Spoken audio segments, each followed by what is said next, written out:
आज fried rice बनैबा। Fried rice माने fried rice पे देखंतु आमे लंबा लंबा बिरयानी चावल नहीं जाइछंती। ये बिरयानी चावल गोटे ग्लास गोटे मुठा चावल थिला।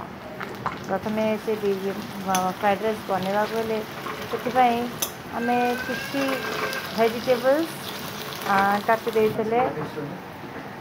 प्रथमे आम देखते ठीक पानी नहीं जाइछंती। पानी रे गुजराती लवंग गोलमरीच तेजपत्र एवं अल्प रिफाइन तेल पकईकि फुटेबा को लगे। गरम हो गला चावल पकेबा। किस समय पर चावल पका देखो पानी फुटीगला धोईकी रखी से चाउल ताकू छाड़देली।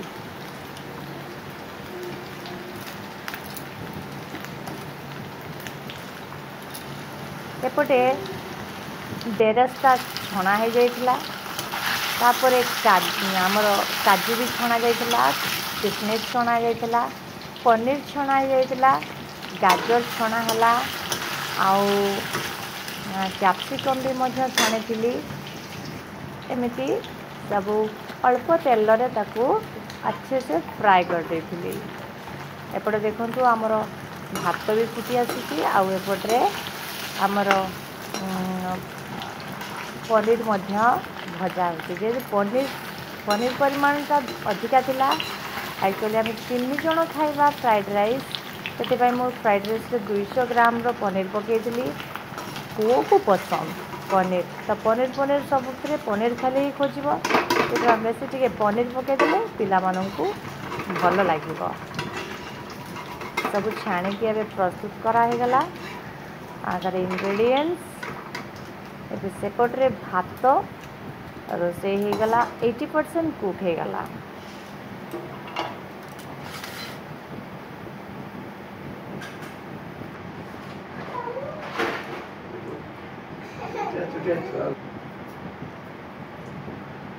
काजू किशमिश को सुंदर भाव में भजा जाइला। एपटे भात माने बहुत नरम हेनी, अल्प अल्प टाण थी, हजम भी हम से 80 to 90% मैं कुक कर देइथिली। तापर ताको छाणी देइथिली। भात गुड़ी को भल भाव में छाणी देइथिली। सब भात को सुंदर भाव में छाणी देइथिली। एक्चुअली 3 जन माने 2 जन बड़ आउ सान पुओ से पुओ रोसे होता किंतु समस्ते तो खाई पारि नथिले। पुणी राति जनक बड़ी पड़ा।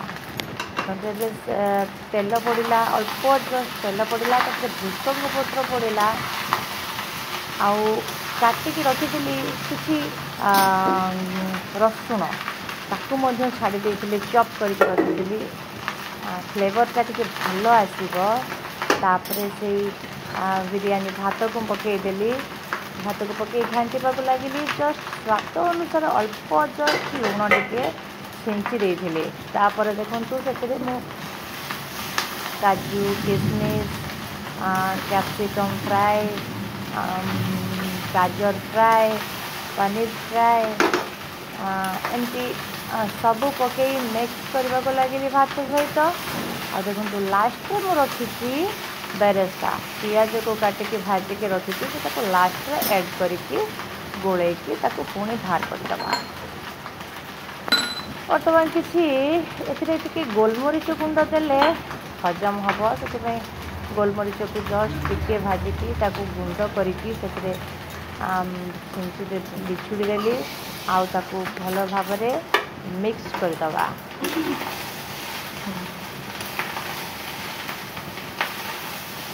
आपण मैंने घरे बनईकी देखूँ पिला को बहुत भल लगे। आपको हेल्दी रन रेस्टोरेंट रू आणुचंती भेज फ्राइड राइस से बहुत कम भेजिटेबल्स बहुत कम।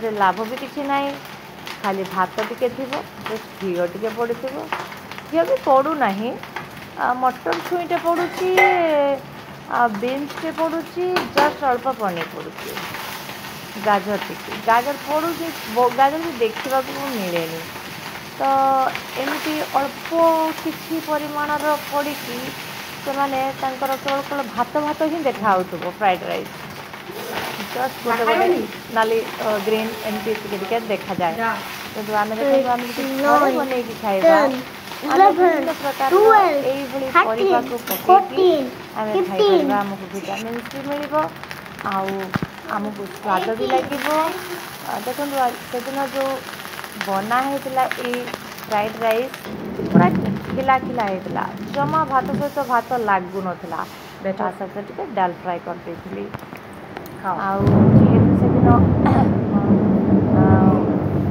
ଆଜି ଯେଉଁ କାଲି ଏଇଟା କରାଯାଇଥିଲା ଯେହେତୁ ସେଦିନ ଗୁରୁବାର ଥିଲା ସେଥିପାଇଁ ଜଷ୍ଟ ଗୋଟେ ତା ସହିତ ଡାଲ ଫ୍ରାଏ କରିଦେଲି ବାସ୍ ଏନଫ୍ ହେଇଯାଇଥିଲା ଆଉ ଟେଷ୍ଟ ବି ଲାଗୁଥିଲା ପୁଅକୁ ତ ବହୁତ ଖୁସି ଲାଗିଲା ଖାଇବା ପାଇଁ ଆଉ ସେ ଖାଇଲା ଆଉ କହିଲା ମାମା ରଖିଥିବ ଭଲ ଲାଗୁଛି ରାତି ପାଇଁ ରାତିରେ ବି